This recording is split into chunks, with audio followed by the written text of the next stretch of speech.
সংসাৰলে ভাবিছিলো আহিছো অকলে যামে গৈ অকলে মাজৰ সময়কনো শান্তিৰে অকলশৰে কটাম জীৱন পিছে প্ৰভু তুমি নকহিলা মোৰ সুখ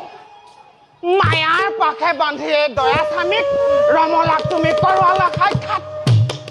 আৰু ময়ো যধামূৰ্খই ৰমলাৰ ৰূপতে মোহিত হৈ তাইৰ লগতে পাতি পেলালো সংসাৰখন দেখিয় মোৰ ৰমলাজনী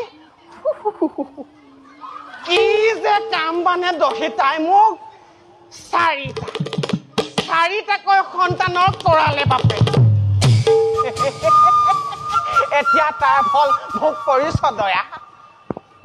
যিকেইটাহে সন্তান জনম দিলো নহয় দিনৰ দিনটো ভিক্ষা মাগি যি মুঠি পাওঁ হয়া সিহঁতকে নাতি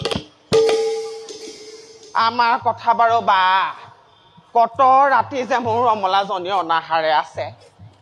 ভাবিলে বুকুখন মোৰ শোকত নাই সংসাৰ পাতিছো যেতিয়া ইয়াৰ দায়িত্বও ময়ে পালন কৰিব লাগে শুনিছো অংগৰাজ লুম্পাত বোলে অতি দয়াবান তাতে ৰাজনে লাভ কৰিছে এটি কন্যা সন্তান এই সুযোগতে যদি মই ৰাজনৰ পৰা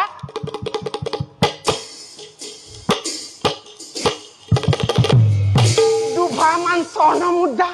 ভিক্ষা ৰূপে পাওঁ দূৰ হব মোৰ দৰিদ্ৰতা চিৰজীৱনলে এয়াই হব উত্তম মই উন্নতি পলমে অংগৰাজ লুম্পাদৰ ওচৰলৈ যোৱাটোহে মংগল